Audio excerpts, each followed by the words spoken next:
Hello दोस्तों, तो आज की इस वीडियो में मैं सोल लैंड 2 की आगे की नॉवल को कंटिन्यू करने वाला हूँ। और हाँ, अगर आपने अभी तक इसके पिछले पार्ट को नहीं देखा है तो अगर आप लोगों ने मिस किया है तो मैं उसका लिंक को डिस्क्रिप्शन और कमेंट में दे दूंगा, तो आप लोग वहाँ जाकर चेक करके देख लेना। तो इस एपिसोड की शुरुआत में हमें रात का समय का सीन दिखाया जाता है, जहाँ पर युहाओ की मरहम पट्टी हो रखी होती है और यह बेड पर उल्टा लेटा हुआ होता है। जैसे ही इसे होश आता है तो जख्मों की वजह से इसकी बैक में काफी ज्यादा जोर से दर्द होता है और फिर इसे सब कुछ याद आ जाता है और यह मन में कहता है, कुछ देर पहले ही तो हमारी गोल्डन बियर के साथ एक टफ फाइट हुई थी और हम उससे बाल ही जीते हैं, क्योंकि मेनली झाओ यांग हमारी स्पिरिट फ्यूजन एबिलिटी के बारे में ज्यादा कुछ अच्छे से समझता नहीं था।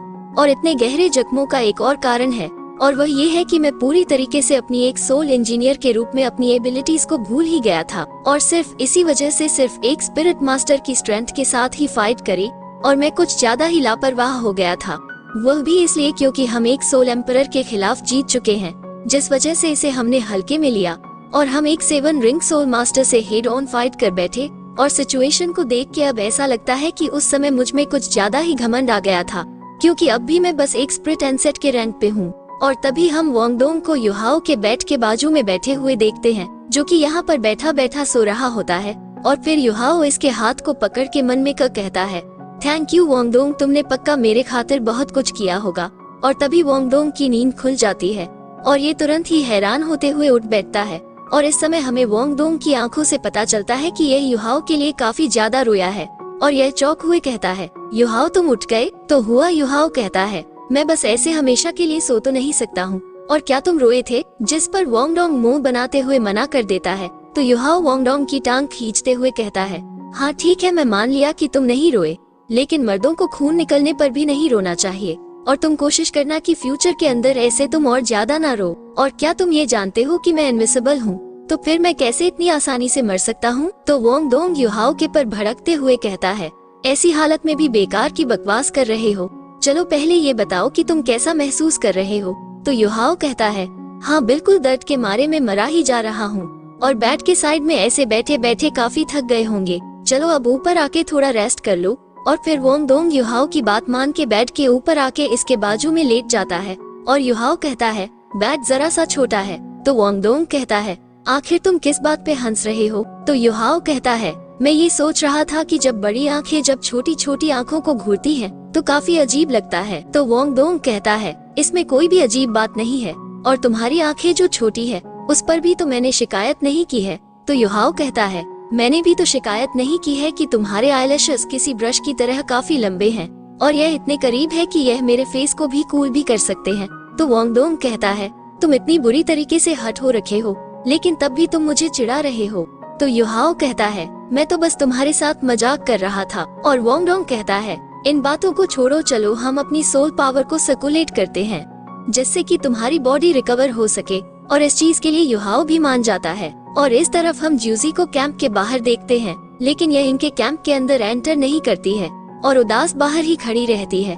और फिर हमें अगले दिन की सुबह का सीन दिखाया जाता है, जहाँ पर पूरी रात रिकवरी होने के बाद युहाओ आहिस्ता आहिस्ता भी चलने लगा था। और तभी कोई कहता है, तुम तो काफी तेजी से रिकवर हो रहे हो। और जुजी और केके को यहाँ पर देख के युहाओ पहले तो हैरान होता है और फिर ही यह खुश होते हुए कहता है, जैसा कि तुम देख सकती हो कि मैं पूरी तरीके से ठीक हूँ और मैं फ्रीली आसपास मूव कर सकता हूँ। और यह सब कुछ और युहाओ आगे कुछ कह पाता उससे पहले ही जूसी इसे बीच में ढोकते हुए कहती है, खाने का समय हो गया है।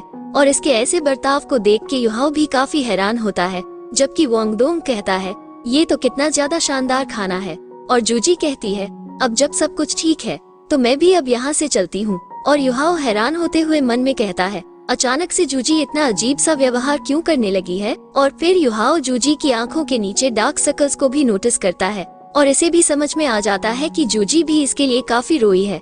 और फिर इसके बाद हम जूजी को देखते हैं, जो हुआ युहाओ से कहती है, अब तुम ठीक हो गए हो तो मैं चिंता मुक्त हूँ और खाना जब तक गर्म है तब तक खा लो। और मिलिट्री तुमसे मिलना चाहती थी, लेकिन मैंने ही उन्हें यहाँ से भेज दिया जिससे कि तुम्हारे लिए ज्यादा परेशानी ना हो। और अब कोई और बात नहीं है तो फिर मैं यहाँ से चलती हूँ। और इसे देख के युहाओ मन में कहता है, आखिर जूजी के साथ क्या चल रहा है? इसकी आंखें थोड़ी थोड़ी सूज सी गई है और ये थोड़ी थकी हुई भी दिख रही है और इसके रिएक्शंस थोड़े अजीब से हैं, क्या मैंने इसे नाराज कर दिया है? और वोंग डोंग धीरे से युहाओ से कहता है, हे इडियट, क्या तुम सच में बता नहीं सकते हो कि यह तुम्हारे प्यार में पड़ चुकी है?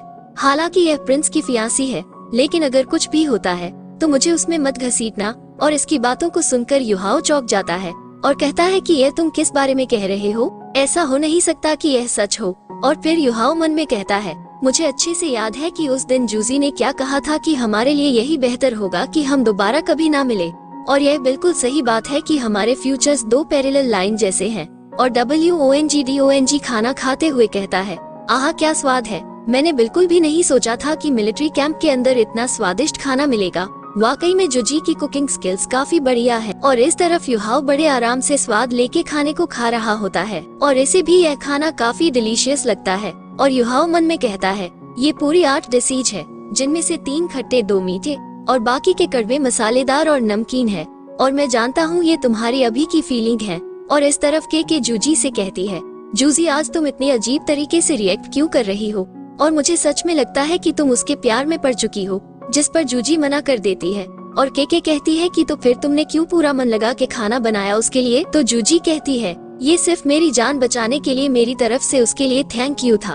और के कहती है, मैं बहुत कुछ सुन चुकी हूँ, आखिर सभी लोग अपने साथ भी क्यों ऑनेस्ट नहीं हो सकते हैं? और फिर यह जूजी के ऊपर चिल्लाते हुए कहती है, काफी लंबा समय हो गया है जब मैंने तुम्हें इतना एरोगेंट आखिरी बार देखा था। और जब तुम उसके लिए कुकिंग कर रही थी ना, सिर्फ तुम्हारी आंखें पूरी तरीके से फोकस्ड थी, बल्कि काफी जेंटल भी थी। तो जूजी भी चिल्लाते हुए कहती है, आखिर तुम चिल्ला क्यों रही हो? क्या तुम ये चाहती हो कि पूरा कैंप इस चीज को सुन ले? जिस पर के कुछ भी नहीं कहती है और जूजी कहती है, हाँ मैं उसे पसंद करती हूँ, लेकिन हमारे बीच में यह नामुमकिन है और मेरी काफी जल्दी क्रापिंस के साथ शादी हो जाएगी, जबकि ये दुश्मन राज्य का एक एक्सचेंज स्टूडेंट है और हमारा भाग्य पैरेलल लाइंस पर सेट हो रखा है, जो कि कभी नहीं मिल सकता है। तो के कहती है, आखिर तुम्हें यहाँ पर रुकना ही क्यों है? तुम यहाँ से भाग के काफी दूर जा सकती हो। तो जूजी कहती है, तुम समझी नहीं, एक रिलेशनशिप में सिर्फ एक तरफ प्यार नहीं होता है। और यहाँ तक कि अगर मैं उसके साथ यहाँ से भाग के भी जाना चाहूँ तब भी मैं नहीं जा सकती हूँ, क्योंकि पहले से ही उसके दिल में कोई और है। और यहाँ तक कि अगर मैं सबको छोड़ देना भी चाहूँ तब भी मुझे किसी ऐसे को ढूंढना होगा जो कि मुझे और मेरी फीलिंग्स एक्सेप्ट करे। और इस तरफ के हैरान होते हुए कहती है, क्या उसके दिल में पहले से ही कोई और है? लेकिन ये तुम्हें कैसे पता है?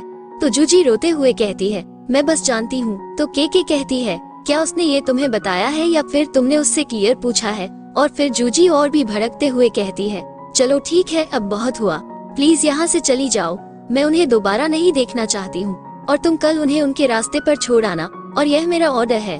और इस वजह से के इससे और कुछ नहीं बोल पाती है और यह चुपचाप यहाँ से चली जाती है। और इसके यहाँ से जाने के बाद जूजी चुपचाप बैठ जाती है और रोते हुए मन में कहती है, तो ऐसा महसूस होता है जब किसी पसंद से प्यार होता है। युहाओ, आखिर तुम मेरी जिंदगी में दोबारा क्यों आए? और क्या तुम जानते हो कि जाओ यांग के हाथ में मरना बेहतर है तुम्हें दोबारा देखने की बजाय? लेकिन मैं जो तुम्हें दोबारा देख पाई इससे मुझे काफी खुशी हुई। और ऐसे ये पूरी रात गुजर जाती है और अगले दिन की सुबह के इनको छोड़ने के लिए आती है और युहाओ के से कहता है, चलो अब यहाँ से हम अपने अपने रास्ते चलते हैं। तो के उसे रोकते हुए कहती है, युहाओ, क्या मैं तुम्हारे साथ कुछ बात कर सकती हूँ? तो वोंग डोंग युहाओ को इसके साथ जाने के लिए कह देता है, जिसके बाद युहाओ और के साइड में आ जाते हैं। और के कहती है, जूजी जरा सी मोड़ी हो रखी है और इसलिए उसने मुझसे तुम्हें उसके लिए थैंक यू कहने के लिए कहा है, लेकिन वो तुमसे मिलना नहीं चाहती है। तो युहाओ कहता है, तो फिर ठीक है, तुम उससे प्लीज ये कह देना कि वो मेरे लिए अपना ख्याल रखे। तो के हैरान होते हुए कहती है, बस इतना ही? तो युहाओ कहता है, इसके अलावा और क्या हो सकता है?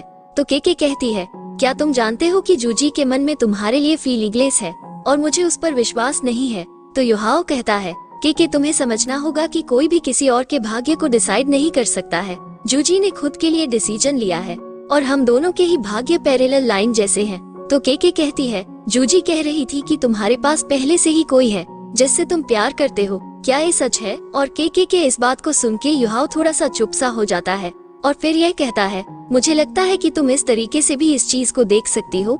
और फिर के कहती है, ठीक है, मैं समझ गई। युहाओ, मैं जूजी के फ्यूचर को तो नहीं देख सकती हूँ और ना ही मैं उसकी सैड को फील कर सकती हूँ, और यहाँ तक कि वो वैसे स्टेप बाय स्टेप आगे बढ़ रही है, लेकिन मैं क्लियर उसकी आंखों के अंदर होपलेस देख सकती हूँ। तो युहाओ कहता है, ये तुम मुझे बता के मुझसे क्या चाहती हो? तो के कहती है, युहाओ मुझसे वादा करो, अगर फ्यूचर में मौका मिला एक दूसरे से मिलने का तो तुम उसे मदद का हाथ देना जब उसे जरूरत हो। तो युहाओ कहता है के तुम काफी दयालु लड़की हो और मैं मदद का हाथ भी देने के लिए तैयार हूँ, लेकिन जूजी पहले ही नफरत में अंधी हो चुकी है और मैं उससे दोबारा बैटलफील्ड के अंदर मिलना नहीं चाहता हूँ। और अगर किसी दिन वो चाहे तो टांगसेक्ट उसका खुले हाथों से स्वागत करेगा और यहाँ तक कि वहाँ पर सिनेमून एम्पायर के क्राउन प्रिंस भी उसे धमकी नहीं दे सकेंगे। और यह सुन के मुस्कुराते हुए कहती है तो फिर मैं निश्चित रह सकती हूँ। और फिर के यहाँ से चली जाती है और युहाओ कहता है वोंगडोंग चलो चलते हैं। और वोंगडोंग कहता है हेवन सोल एम्पायर बस हमारे आगे ही है। और फिर हम युहाओ और वोंगडोंग को एक जगह पे देखते हैं जहाँ पर वोंगडोंग कहता है हम घर आ गए हैं और युहाओ इससे कहता है तो यह वही बॉटमलेस कैनियन है जिसका तुमने पहले जिक्र किया था और लगानी ताकि इतने अमेजिंग जगह सच में एजिस्ट भी करती होगी। जिस पर वोंगडोंग कहता है हाँ बिल्कुल, और क्या तुम्हें ये लगता है कि मैं तुमसे अब भी झूठ बोलूंगा। और युहाओ कहता है तैरते हुए बादलों का ये सीन वाकई में काफी अच्छा लग रहा है। और इसे देख के युहाओ मन में कहता है ये सी ऑफ क्लाउड्स तो मुझे सी ऑफ माइंड की याद दिलाता है, ऐसा सी जिसकी कोई बाउंड्री ना हो, बिल्कुल इस सी ऑफ क्लाउड के जैसे। और वोंगडोंग कहता है युहाओ जब तुम हमारे घर पहुँचो तो शायद मेरी फैमिली कुछ छोटी मोटी चीजों से तुम्हें परखे, जैसे कि तुम्हारे कैरेक्टर और स्ट्रेंथ को, इसलिए तुम्हें पहले ही उसके लिए तैयार हो जाना चाहिए। लेकिन मेरी फैमिली के साथ घुलना मिलना आसान है, इसलिए तुम्हें ज्यादा चिंता करने की भी जरूरत नहीं है। और इसी के साथ हमारा एपिसोड यहीं पर पूरी तरह से एंड हो जाता है। अगर आप लोगों को वीडियो थोड़ा सा भी अच्छा लगा हो तो प्लीज वीडियो को लाइक करके चैनल को सब्सक्राइब जरूर कर देना और हाँ कमेंट करके बताना जरूर कैसा लगा और इसका अगला पार्ट कल आएगा।